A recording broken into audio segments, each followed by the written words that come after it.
Hey guys, this is the Adventures of My Curious Mind. This is only my second video, so bear with me. This one is about why I'm going to Europe, when I decided to go to Europe, what I'll be doing in Europe, what I'm packing, and how much I've saved. Let's go.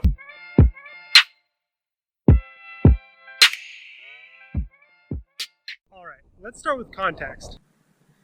After a year of school in Iowa, I got depressed and I was just working and wasn't getting anywhere. And so I decided that doing something out of the ordinary might help me figure out what I want to do. So because I was bored here, I decided that I'll just go to Europe instead. So I decided about 6 months ago to start saving up. So as far as how much I've saved up, $4,000 how much. Alright, let me break out my list of things I'm gonna do on my trip. Alright, so I'm leaving Iowa in January and then landing in Amsterdam. To give you an idea on where I'm going, in Amsterdam at least, there are 3 cities, or more like in Holland. I'm going to Amsterdam, obviously, and then I'm going to 2 other cities I would like to visit. There's 3 villages that I would like to check out. One's a fishing village, one's a village that's like mini Venice, and then the 3rd village I would like to go to, a classic village that has the Dutch architecture and Dutch clothing as well, because I've heard that people in this village actually wear a traditional Dutch clothing. So I think that would be really fascinating to check out. Let me see what else. There's the Anne Frank Museum, which will be fascinating to go to. Various coffee shops. And as you know, marijuana is legal in the Netherlands. So definitely plan on doing that. And stay tuned for that. There are several places to eat, different restaurants of that sort. The Bazaar is one. Almaleg is one. Along with one other one I can't pronounce. But other things like castles, and there's one castle called the Castle de Haar that I'll be going to, and then there's a house that's actually really famous. It's called Corrie ten Boom House, which I believe was a house that was famous in World War II, where Jews were hidden from the Nazis. So that'll be super fascinating to go to. After that is Germany. So I'm going to Germany. I would like to go on a tour called the Small Group Third Reich in Cold War Walking Tour. That would be awesome. There's the Holocaust Memorial, which has tons of like huge blocks of concrete that have all of the names of the Jews that died in World War II. And there's like thousands of them, I guess. I don't know how many there are, but it's really a cool sight to see. So I plan on going to that, just to pay the respects to all the Jews that died, along with everyone else. But along with that, there's lots of abandoned places that I definitely plan on exploring in Europe. That's actually one of the main themes, I guess you could say, of this channel.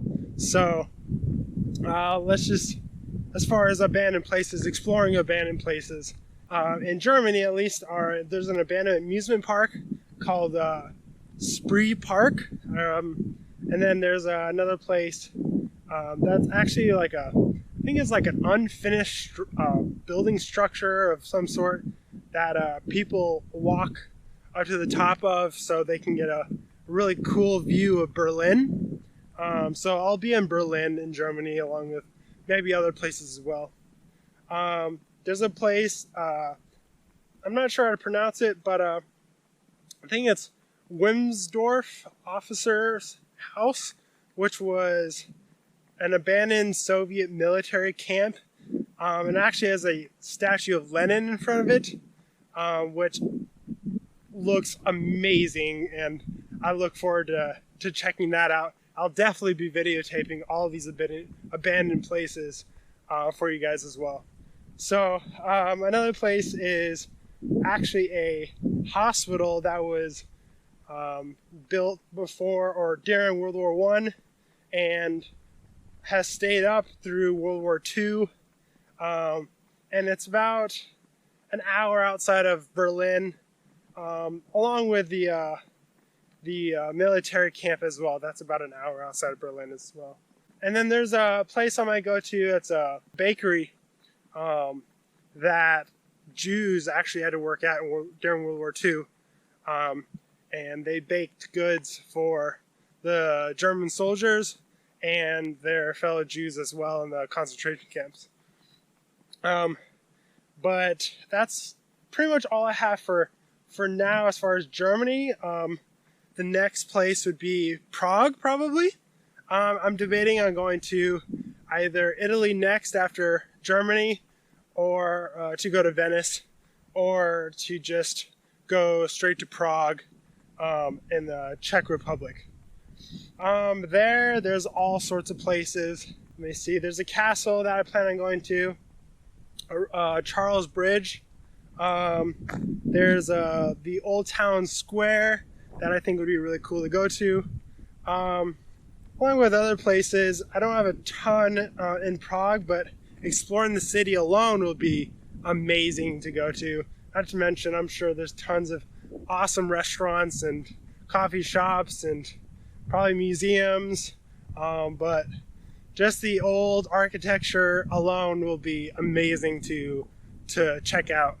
But there's also a hostel that was recommended to stay at.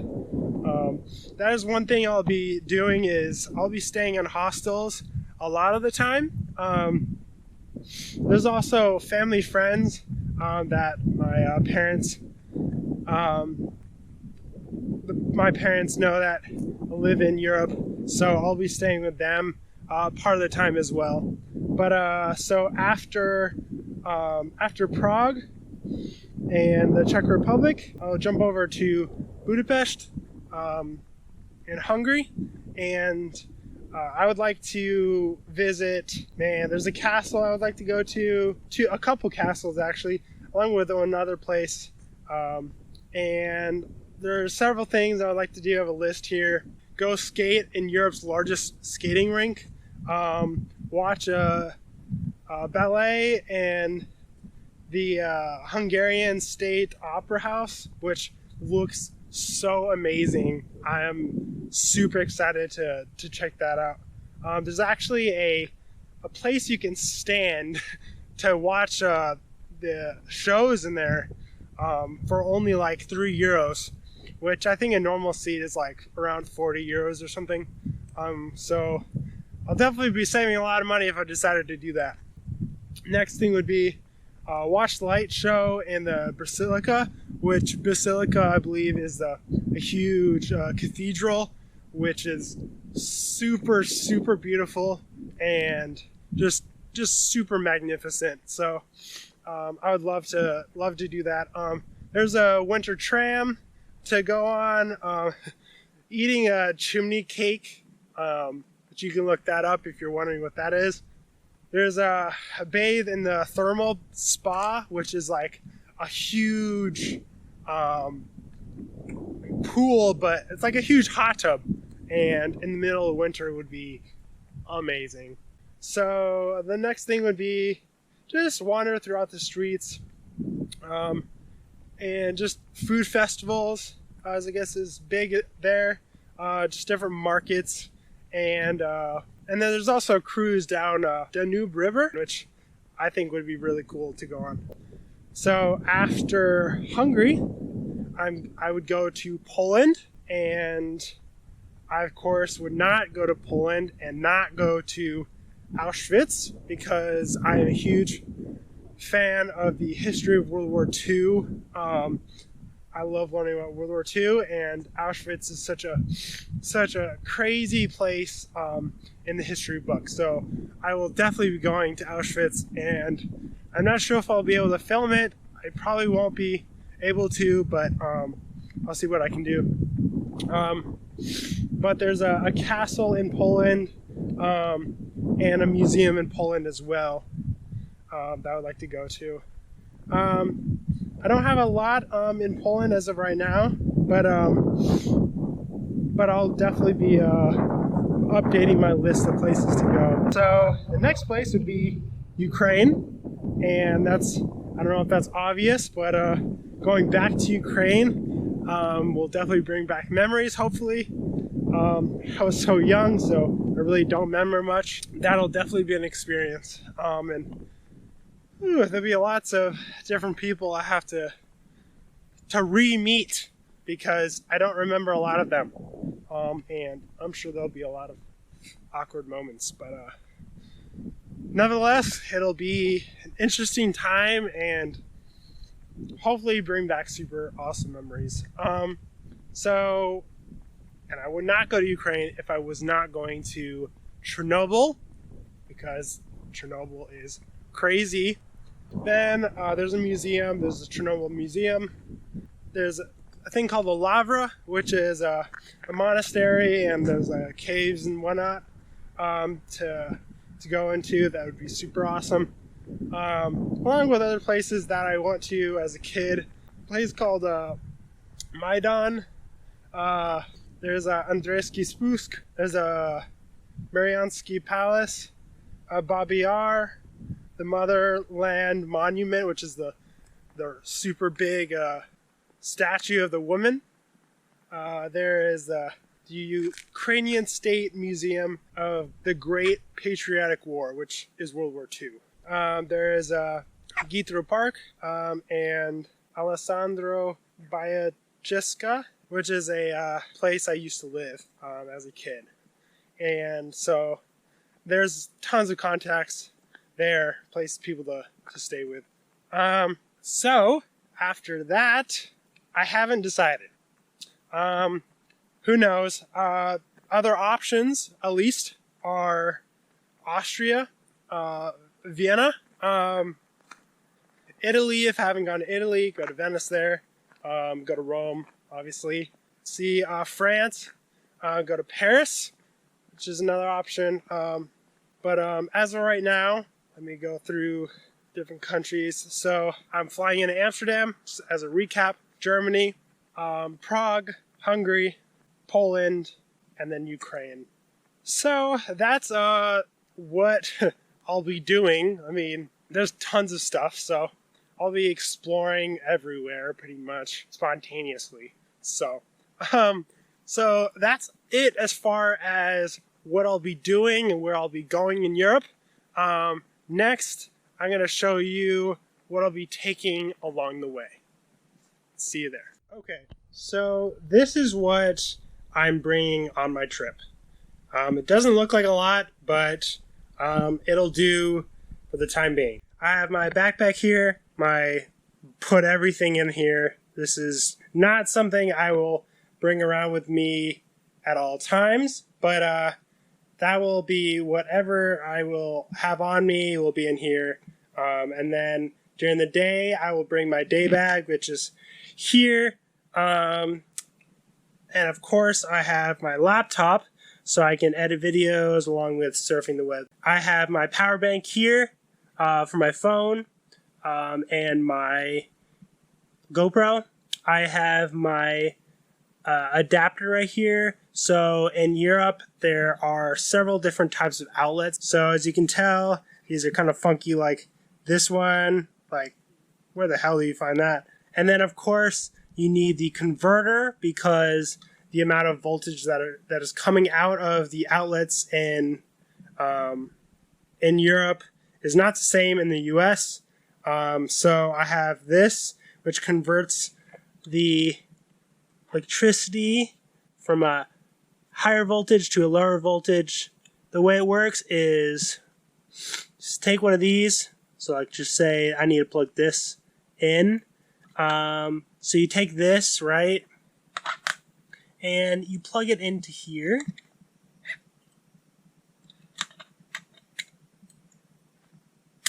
So it's just like this.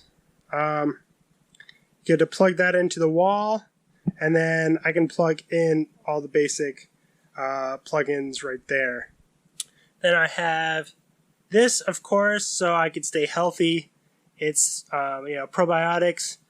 So throughout my time in Europe, I get to stay healthy, and that would suck if I got sick. So I want to make sure I have this. Moving on, I have obviously gas X here. I have to sleep. I have a sleeping mask. I have sleeping mask, so in the hostels I'll be staying in, I don't get woken up by anyone turning on the lights. And then, of course, I have earplugs. So I don't wake up for anyone that's drunk coming into the hostel making loud noises or anything of that sort. So that's that. I have a place to put my valuables as far as my passport, wallet, things of that sort. I'll have that on me, and what's really nice about this is that I can put on my valuables, and then this actually goes around my waist and then sticks under my around where my belt would be, so I can't get pickpocketed this way. So that's really nice to have. Something I was testing out. I've been testing out the sleeping mask. Not testing out, but just kind of using it so I get used to it. And I've also been using the earplugs as well, so I can get used to that. But something I've noticed is that I can't hear my alarm if I have an alarm in the morning with the earplugs in. So I said, heck, I'm going to use an armband that I use for running. So I'm going to use that when I sleep. I'll put my phone in there, and so when my alarm goes off, it just vibrates and won't make any noise, so it won't wake anyone up, which will be really nice as far as making friends that way. But anyway, so I'll have that when I sleep, and then of course I'll have a towel here. This may not look like a towel, but it's a fast drying towel, which will definitely be needed when I'm in the hostels, when I have to get the heck out of there and I don't want to wait forever. I also have this. It's a water bottle that filters water. So I don't know if you've heard, but in Europe, different countries may not have the cleanest water. So I want to make sure I don't get sick when it comes to drinking the water. This is the toiletry bag, so all sorts of shit in here.